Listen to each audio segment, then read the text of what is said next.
Sean Richard Sellers was born on May 18, 1969, in Corcoran, California. His mother, Vonda, was just 16. His father, a teenage drinker, didn't stick around. After the split, Vonda moved Sean back to Oklahoma and remarried. Childhood was unstable. Sean bounced between homes, his mom's, his dad's, his grandparents'. Discipline was strict, sometimes severe, and around age 6, something started. Voices. Critical. Constant. Unshakable. By his early teens, Sean was spiraling. He dove into Satanism.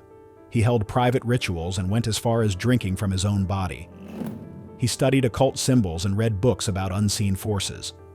He spent hours playing Dungeons and Dragons, though he later said the game itself did not lead him to harm anyone. Then came September 8, 1985. He was 16. Sellers went into a Circle K convenience store with his friend Richard Howard. Howard carried a pistol. The store clerk, Robert Bauer, refused to sell them beer. In that moment, Sellers fired the weapon at Bauer. He later said he did it because he wanted to know what it felt like to end a life. Witnesses said the act was done without any personal motive, just raw curiosity. 6 months later, on March 4, 1986, tension at home reached a breaking point.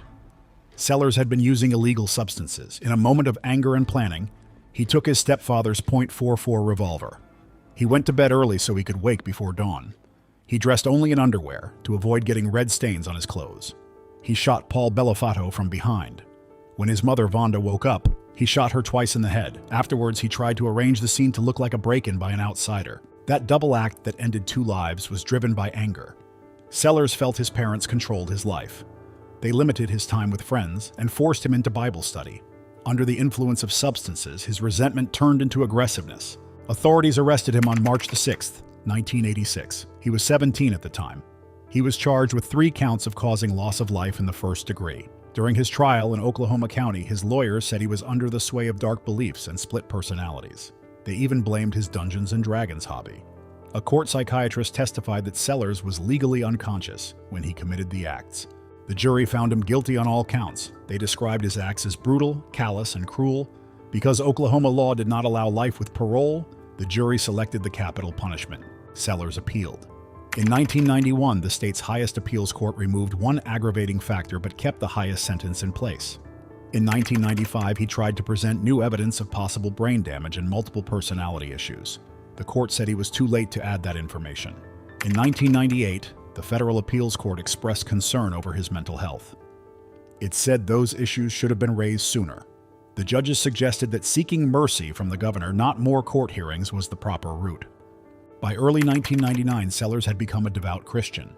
He married another inmate in prison, though that union was later annulled. He wrote a memoir titled Web of Darkness.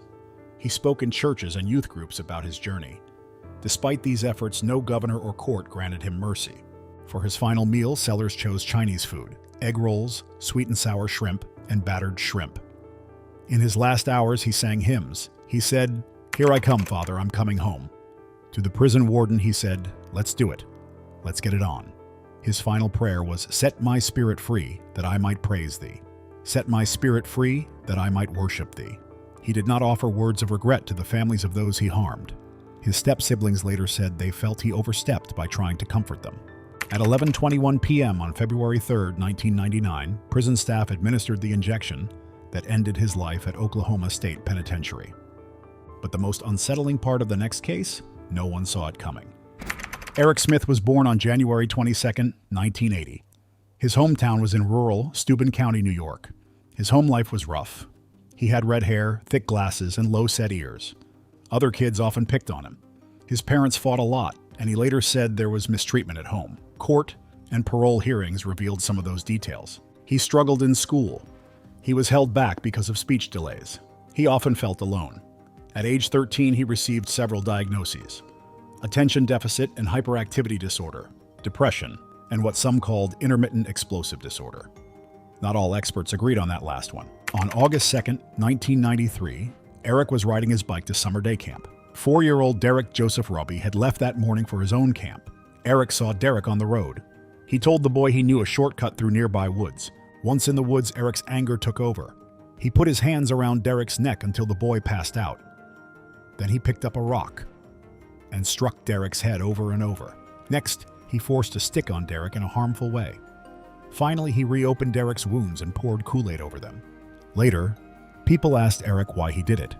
He said it was not about Derek himself. He blamed his own anger from years of being bullied. He said, "I wanted to hurt someone else first." He chose a stranger because he saw in Derek the same kind of boys who had teased him. Could anyone have seen this coming? Experts ran tests on Eric's brain, hormones, family history, and mental health. They confirmed ADHD and depression. But none of that alone explained why he caused such harm. Derek's mother did not report him missing for days. When local authorities questioned neighborhood kids, Eric gave a story that did not match the facts. On August 8th, he finally admitted what happened. He said, "I'm sorry, Mom. I want to say it was me who took the boy's life." The next day, he was taken into custody. The nation was stunned to learn a 13-year-old was behind bars for this act. On September 2nd, 1993, a grand jury charged him with second-degree intentional homicide. Eric pleaded not guilty on September 10th. In August 1994, his trial began. His lawyers said he had a rage disorder and mental illness. The prosecution said he understood right from wrong and meant to do this. On August 16th, 1994, the jury found him guilty of second-degree intentional homicide. On November 7th, Judge Charles L. Sheridan gave him the maximum juvenile sentence, 9 years to life. At sentencing, Eric apologized on television. He spoke about how harsh prison life was. He said he feared spending his life behind bars. He served time at Brookwood Secure Center until about age 16 or 17. Then he moved through several New York facilities: Clinton, Collins, Woodbourne, and Gowanda. He asked for early release 11 times between 2002 and early 2020. Each time the board turned him down. Derek's family opposed his requests. Parole officials said they could not trust him yet. At one hearing, Eric said that if he could trade places with Derek, he would. He repeated that his anger toward bullies, not Derek, caused the harm. Finally, on October 5, 2021, the board agreed to let him go. They noted his good behavior, therapy progress, and solid plans for life outside. His scheduled release was November 17, 2021. He had no approved home at first. Once a spot in Queens was arranged, he left prison on February 1, 2022. On April 16, 2025, he finished all parole requirements. Now in his early 40s, Eric holds a job and is engaged to a lawyer. He says he wants to help other kids who face bullying. The next individual struck 58 times, and that wasn't even the worst of it. Craig Price was born on October 11, 1973, in Warwick, Rhode Island. He grew up with both parents nearby, though visits with his father became less frequent over time. His mother stayed close. He later called her his best friend and saw her often during his time in custody. Even as a child, he got into trouble. He broke into homes, took small items, followed people around, got into fights with family members, joined a local group, and used substances. Police reports show he and friends forced their way into houses more than once. His anger sometimes turned toward his own relatives. Yet neighbors remembered him as friendly and lively. They did not see the darker side he hid. On July 27, 1987, when he was 13, he broke into the home of Rebecca Spencer. She lived just 2 doors down from him. Late at night, he grabbed a sharp kitchen object and used it on her 58 times. He later told detectives exactly what happened. The town was shocked by how cruel the act was. On September 1, 1989, at age 15, he was under the influence when he went to the Eakin family home. He used the weapon on 39-year-old Joan Eakin, inflicting 57 wounds. Then he turned the sharp object on her 10-year-old daughter, Jennifer, striking her 62 times. Their younger daughter, 7-year-old Melissa, suffered 30 wounds and a head injury. Some blades broke off and stayed inside their bodies. Witnesses and investigators later said he struck them over and over, far beyond what was needed to end their lives. He showed no remorse and even imitated the sounds the children must have made. Price later said he acted out of anger over insults he heard as a child. He claimed that groups of adults shouted slurs at him and once tried to run him off the road. He said that pain was the first time he wanted someone to disappear for good. Experts are not sure this was the real reason. His own history of aggressive behavior points to deeper issues. One psychologist wrote that past humiliations may have sparked sudden fits of rage in him. Another report called him a disorganized type, who seemed to lose touch with empathy and self-control during such fits. His true motive remains unclear. He was taken into custody on September 5, 1989, just before turning 16. He admitted to the Heaton House case, giving details only the person responsible could know. Since he was under 18, the case went to family court. He could only be held until his 21st birthday, and records would be sealed when he left. His defense offered little to help him. He did not deny what he did. Instead, he boasted that he would make history once free again. Many people felt he could not change. Candlelight gatherings sprang up in protest. Even President Clinton spoke about the case. Rhode Island passed a new rule letting teens face adult courts for such acts, but that rule could not apply to him because of when he acted. While in custody, he faced new charges. In October 1994, he threatened a staff member and was found guilty of extortion and harming someone. He called himself a victim of unfair treatment and said the news made him look like a monster. He also refused mental health checks, bit a guard, and later hurt other young people in the facility. Each incident added more time. In 2004, he was moved to a prison in Florida after more trouble. He struck a guard in 2009. In 2017, he used a homemade weapon on another inmate. That led to a 25-year sentence in 2019. His original juvenile term ended in 1994, but the adult sentences kept him locked up. In March 2009, parole was denied. As of June 2025, he remains in Union Correctional Institution in Rayford, Florida. He is serving a life-plus term with no chance of release. A mental health specialist warned that without professional support, he is unlikely to change much. His pattern of refusing help, defending himself in court, and harming others suggests that warning is coming true. The next victim was pregnant. He was a child. And what happened in that farmhouse shattered everything. But before we move on to the next case, consider subscribing for more stories like this. He lived with his dad, Chris Brown, in a quiet farmhouse tucked deep in Lawrence County. Most weekends, it was just the two of them, off on hunting trips, shotgun in hand. Jordan had his own. A youth-sized 20-gauge his father bought just for him. It stayed close, always. Then, in 2009, everything changed. Chris's fiancée, 26-year-old Kenzie Houck, moved into the farmhouse with her two young daughters. She was 8 months pregnant. They were going to name the baby Christopher. Jordan later said he liked her. He was excited to have a baby brother. On February 20th, 2009, something terrible happened in that farmhouse. Early in the morning, Kenzie slept in a bedroom on the first floor. That room was meant for Jordan after the baby arrived. A shotgun blast hit her in the back of the head. Both Kenzie and the baby she carried passed away on the spot. Around 9 a.m., some tree trimmers working nearby saw Kenzie's 4-year-old daughter at the front door. The little girl was crying. She told them her mother was gone. Police came soon after. It was clear this wasn't an accident. Investigators focused on Jordan within hours. He and his 7-year-old stepsister, Janessa, had walked to the school bus stop just before Kenzie was found. A used shotgun shell lay near the path they took. Inside the house, the youth shotgun had been fired.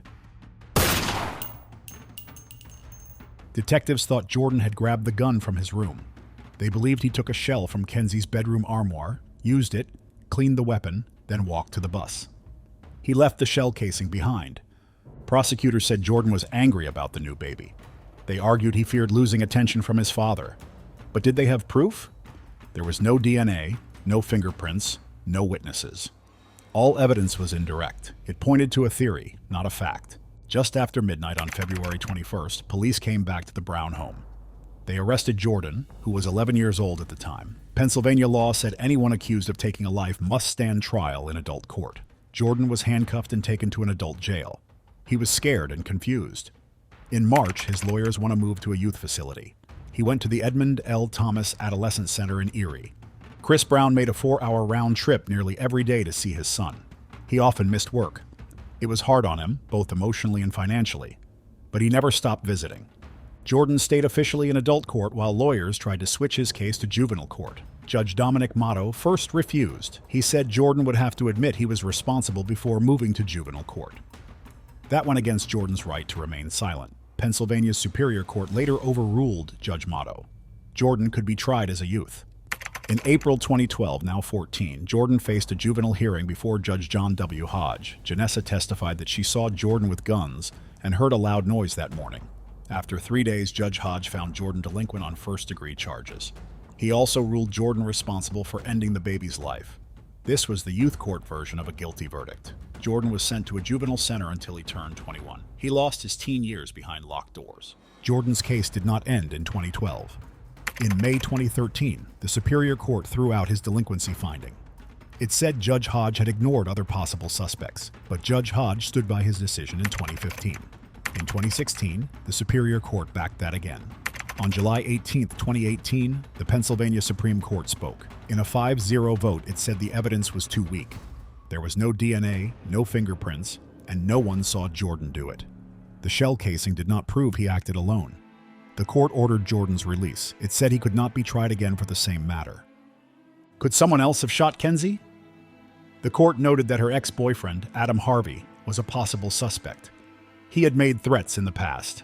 He said he was somewhere else when it happened. No proof linked him to the scene. The court said that uncertainty mattered. Jordan was released in June 2016, just before turning 19. His juvenile judgment was vacated in 2013. The Supreme Court final decision came in 2018.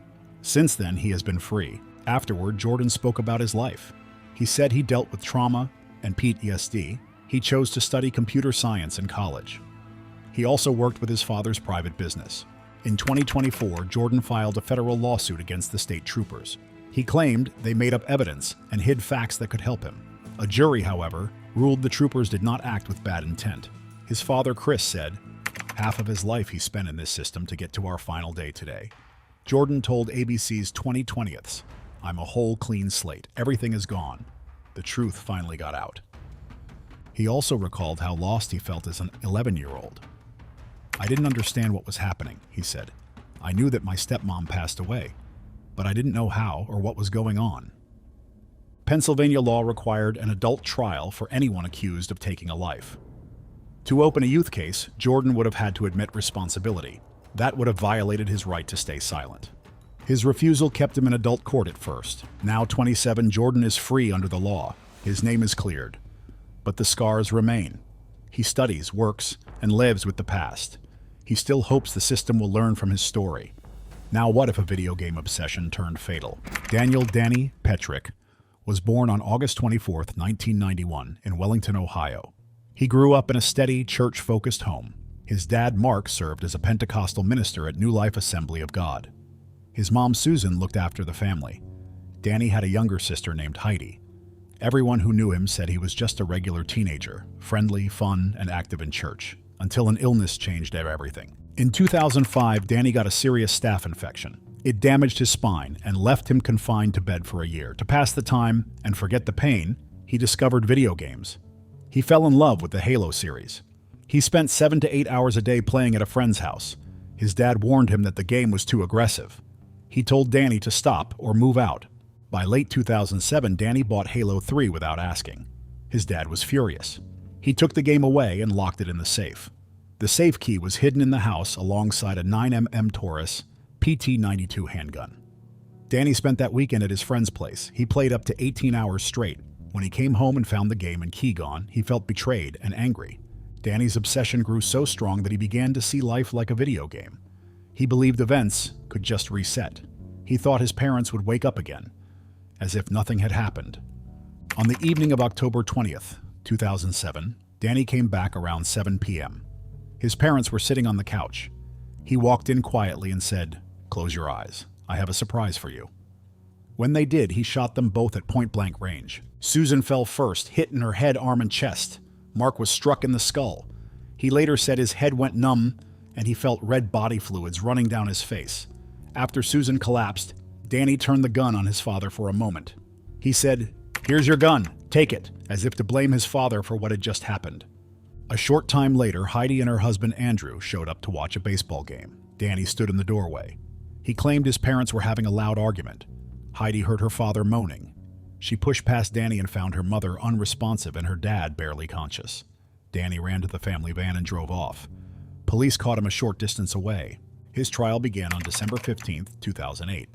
Before Judge James Burge in Lorain County, Danny chose to be judged by the judge alone, not a jury. His family and some college friends came to watch. During the trial, Danny cried in court. His father stayed close and said he still couldn't understand why Danny had done this. Many wondered if the tragedy could have been avoided. Looking back, Danny's breakdown started with his untreated stress, the severe illness, the long isolation, and the unmonitored gaming. Together, they created a dangerous mix. Prosecutor Anthony Sillo said Danny planned the shootings in advance. He noted that Danny expected Heidi to arrive 2 hours later. The plan went wrong when she showed up early. A psychological report confirmed that Danny had thought about this days before. Defense attorney James Kersey didn't deny what happened. He argued that Danny wasn't in a healthy state of mind. He said the long illness left Danny fragile. The deep immersion in intense video game content, the defense claimed, blurred his sense of reality. They said Danny truly believed life would reset like in Halo. The defense called no outside experts and relied on Danny's own testimony. Friends and church members testified that Danny used to be well-liked and never showed aggressive tendencies. They said this was not something he would have done in a normal state. On January 13, 2009, Judge Burge found Danny guilty of shooting his mother, attempting to shoot his father, and tampering with the scene afterward. Ohio law does not allow capital punishment for someone under 18. Danny faced a life term, but could ask for review after 23 years. On June 16, 2009, Judge Burge delivered that sentence. Prosecutors had asked that he never get a chance at release. At the sentencing, 17-year-old Danny sat quietly with tears in his eyes. His father spoke up, asking for mercy. He said Danny often told him, "I'm glad you're alive. Dad, I miss Mom." But prosecutors argued Danny showed little real remorse. Today, Danny remains at Grafton Correctional Institution. He will be eligible to request his first review in 2030. The next individual didn't snap. He rehearsed. He studied. He planned. On February 3, 2004, Michael Hernandez was a 14-year-old in suburban Miami. He was quietly troubled. That day, he told his friend, Jamie Goff, also 14, "I want to show you something." They went into a handicapped bathroom stall at Southwood Middle School. Michael then pulled out a sharp weapon. He struck Jamie more than 40 times. He also went for his throat. Afterward, he tucked the weapon into a secret pocket in his backpack. He calmly walked back to class. Michael was born around 1989 or 1990. His exact birth date isn't widely known. He grew up in a working-class home. His parents, Manny, sometimes called Jesus, and Kathy, supported him through his court case. They said he had schizophrenia. They believed he could turn his life around. But other evidence told a different story. Investigators found he'd studied well-known aggressive figures online. He kept a list of people he planned to harm, and Jamie's name was on it. The day before the bathroom incident, Michael tried the same approach with another friend, Andre Martin. Andre said no. He later joined the Miami-Dade police. At trial, Andre described Michael's obsession with horror stories and harsh music, like Insane Clown Posse. Published reports say Michael once declared, "I want to be a serial." That statement showed how he saw himself. These events didn't happen on impulse. Michael's plan was deliberate. He wanted attention and power. He believed harming others would help him craft an identity. He rehearsed it in his mind and online. A teacher spotted red stains on Michael's pants after Jamie's body was found. Police questioned him, and he confessed. They then uncovered his detailed notes, secret lists, and online searches. Prosecutors charged him with first-degree homicide for ending Jamie's life and attempted homicide for the plot against Andre. The trial took place in Orlando to avoid bias at home. As the case unfolded, recordings and jail calls revealed more. Michael discussed politics with extreme views. Prosecutor Gail Levine told the court he'd stayed the same since age 14, methodical and unrepentant. Defense lawyers argued Michael wasn't responsible because of his mental health. His mother asked the judge to keep him near home so they could visit. The prosecution replied that his actions showed clear intent. In November 2008, Michael was 18. The jury found him guilty of first-degree charges. They rejected the mental health argument. He was sentenced to life without parole, plus 30 years for the attempted homicide charge. At sentencing, Judge John Schlesinger spoke of betrayal. Jamie trusted Michael, and that trust led to a tragic end on a cold tile floor. In court, Jamie's father confronted Michael. With raw pain, he said, "He was your friend, Michael." Michael showed no remorse. His mother wept.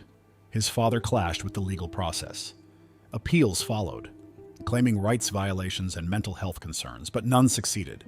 Michael served his sentence at Columbia Correctional Institute near Jacksonville. Records show he fashioned homemade tools in his cell and maintained extreme political views. On May 2, 2021, at age 31, he collapsed in prison. Officials found a heart irregularity and ruled out foul play. They said the next girl was dangerous. Others said she was right. Helen Ruth Spence was born on February 23, 1912. She came into the world aboard a houseboat on the White River near St. Charles in Arkansas County. Her mother passed away when Helen was very young. She was raised by her father, Cicero Spence, and a stepmother. They belonged to a river rat community. They moved often and lived a tough life along the river. Then federal projects forced them to leave. Helen left school after 9th grade. She married a local moonshiner named Buster Eakin. That marriage ended quickly. She went back to her father's home. Life was quiet, until one day everything changed. In 1930, Cicero went out fishing. A man named Jack Wuerls shot him. Wuerls then badly wounded Helen's stepmother. She later passed away in a Memphis hospital on January 7, 1931. That act shattered Helen's world. In January 1931, Wuerls stood trial in DeWitt. As the jury got ready to decide, 18-year-old Helen stood up. She reached into her dress and pulled out a pistol. In the courtroom, she shot Wuerls. The room fell silent. Witnesses said she spoke only 4 words. "He shot my father." She showed no regret and sat down. Why did she do it? Helen did not trust the justice system to punish him. She felt she had to act herself. Helen was charged and found guilty of manslaughter on October 8, 1932. She received a 5-year sentence. Many people felt she was right to defend her father in that way. Public sympathy ran high. She was paroled on June 10, 1933, about 8 months into her term. After her release, she moved to Little Rock and used an alias. She worked briefly in DeWitt, where she met Jim Bohutz. He reportedly harassed and threatened her. In February 1932, Bohutz was found in a woodland spot with a fatal gunshot from his own weapon. Helen denied any role in that incident. Officials later decided she hadn't done it. Still, there were stories that she confessed at a Little Rock police station. No new trial ever took place. Helen's time on parole turned bitter. A wealthy supporter, W.B. Graham, covered her bail, but the system forced inmates into hard labor and invasive procedures. Helen tried to leave several times. She escaped 3 times between September and November 1933. Each time she was caught. Prison staff punished her harshly. She received lashes, forced medical exams, and heavy doses of morphine. Her health worsened. She ran a high fever and was sent to a state hospital in December 1933. Doctors said she was sane and returned her to hard labor. Helen escaped again on July 10, 1934. She slipped out of a cage-like cell and walked along a country road. She was spotted by Frank Martin, a prison trustee, and the assistant superintendent V.O. Brockman.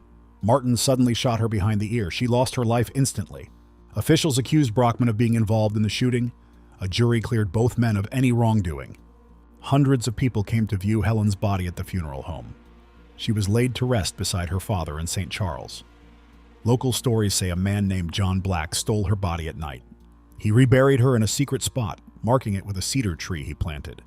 Frank Martin returned to DeWitt and later passed away under strange circumstances. Locals whispered the river itself claimed him. He collapsed after buying bread and never recovered. The next individual picked a stranger, not out of hate, but heartbreak. Jamarion Lawhorn grew up in a home marked by neglect and mistreatment. The family made about $3,000 a month, but the lights often went out. Eviction notices arrived again and again. His mother, Anita, and stepfather, Bernard, lived with him and his 3 siblings. Jamarion faced harsh physical harm from both adults. Court papers describe beds with no sheets, clothes scattered on the floor, and almost no food to eat. His biological father, Lionel, offered neither money nor emotional support. Warnings from child welfare workers about Jamarion's mental health needs were ignored. In the 1990s, Anita had already lost custody of Jamarion's 2 older sisters in New York. They had unexplained broken bones and scars that looked like burns. Even after that, Jamarion stayed at home and the harm kept going. On August 4, 2014, Jamarion Lawhorn took the life of 9-year-old Connor Verkerke on a playground in Kentwood. No one had provoked him. He singled out Connor at random. As Connor lay there, he turned to his brother and said, "If anything happens to me, it's not your fault. I'll always love you." Those words showed just how innocent he was. People have different ideas about why Jamarion did it. Some say years of mistreatment finally broke him. Others think he wanted revenge on the world around him. Jamarion himself later said, "That was me at my worst. My worst. I went to somebody who didn't have anything to do with what I was going through, and I have to live with that every day."